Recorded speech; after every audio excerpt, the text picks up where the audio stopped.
Perkenalkan, nama saya Sally Merlina Moko dengan NIM 219030322277.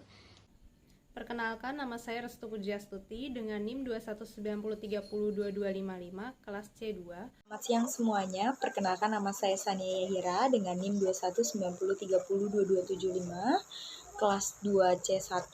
Saya Sally dan Restu akan mempresentasikan tentang definisi resiko dan pengembaliannya. A. Pengertian resiko dan tingkat pengembalian risk and return. Risiko adalah besarnya penyimpangan yang mungkin terjadi dari return yang diharapkan. Hasil yang diperoleh sebenarnya kurang dari hasil yang diharapkan. Investor harus mau membeli aset khusus jika expected return cukup memadai untuk menggantikan kerugian yang ditimbulkan.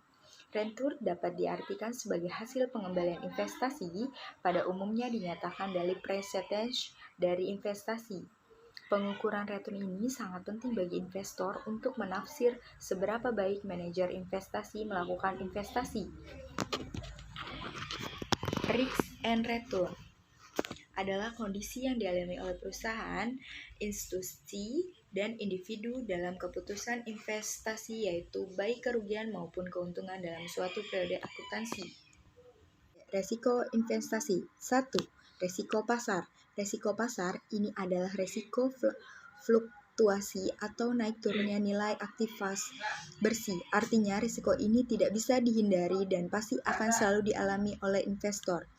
2. Resiko inflasi.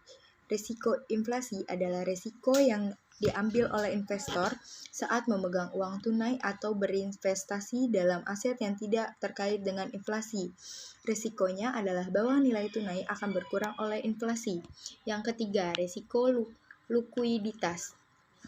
Risiko likuiditas adalah risiko yang muncul akibat kesulitan menyediakan uang tunai dalam jangka waktu tertentu, meskipun pihak tersebut memiliki aset yang cukup bernilai untuk melunasi kewajibannya, tetapi ketika aset tersebut tidak bisa dikonversikan segera menjadi uang tunai, maka aset tersebut dikatakan tidak liquid. Risiko valuta asing. Risiko valuta asing atau falas adalah risiko yang disebabkan oleh perubahan kurs valuta asing di pasaran yang tidak sesuai lagi dengan yang diharapkan, terutama pada saat dikonversikan dengan mata uang domestik. Risiko negara. Risiko ini disebut dengan risiko politik. Dari risiko ini juga masih ada kaitan dengan perubahan ketentuan perundang-undangan yang membuat pendapatan menurun. Maka jika ada investor yang akan menanamkan modal di luar negeri, lebih baik untuk melihat kondisi politik negara tersebut. Jika kondisi politiknya baik, maka akan berdampak positif juga bagi dunia investasi. Risiko reinvestment. Risiko ini merupakan risiko yang terjadi pada penghasilan dari suatu aset keuangan yang mengharuskan perusahaan untuk melakukan aktivitas reinvest. Jadi ketika hendak melakukan reinvest, perusahaan tersebut harus benar-benar memahami apa itu reinvest. Mengelola resiko. 4 cara mengelola resiko.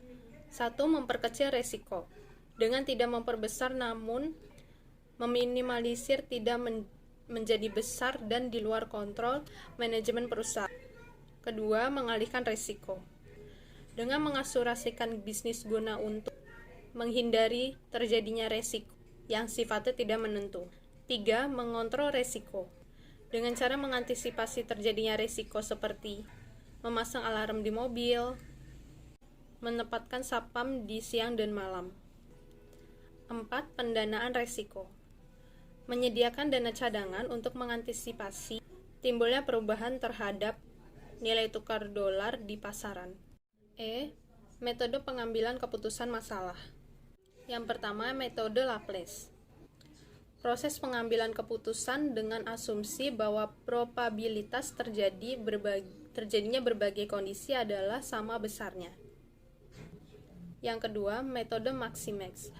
Proses pengambilan keputusan dengan hanya mengutamakan hasil yang paling optimistik dan mengabaikan sisi lain yang mungkin terjadi. Yang ketiga, metode Maximin. Proses pengambilan keputusan dengan memilih alternatif yang minimalnya paling besar. Metode regret. Proses pengambilan keputusan didasari pada hasil keputusan yang maksimal, dengan data di masa lalu sebagai bahan perbandingannya. Metode realism. Proses pengambilan keputusan dengan menggabungkan metode maximax dan maximin. D. Perhitungan resiko. 1.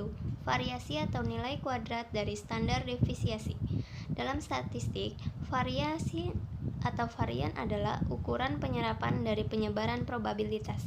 Hal ini merupakan pangkat 2 deviasi standar.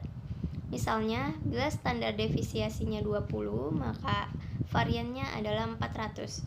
Selisih pendapatan biaya dan keuntungan terhadap jumlah yang direncanakan, varian dihitung pada pusat pertanggungjawaban penganalisisaan. 2. Coefficient of variation adalah ukuran penyebaran relatif atau resiko relatif. Ini rumusnya. F. Hubungan karakteristik risk dan return. Hubungan antara resiko dengan tingkat pengembalian adalah 1. Bersifat linear atau searah. 2.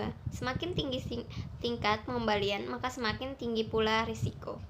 3. Semakin besar aset yang kita tempatkan dalam keputusan investasi, maka semakin besar pula risiko yang timbul dari investasi tersebut. 4. Kondisi linear hanya mungkin terjadi pada pasar yang bersifat normal. Karakteristik tersebut secara umum ada 3. 1.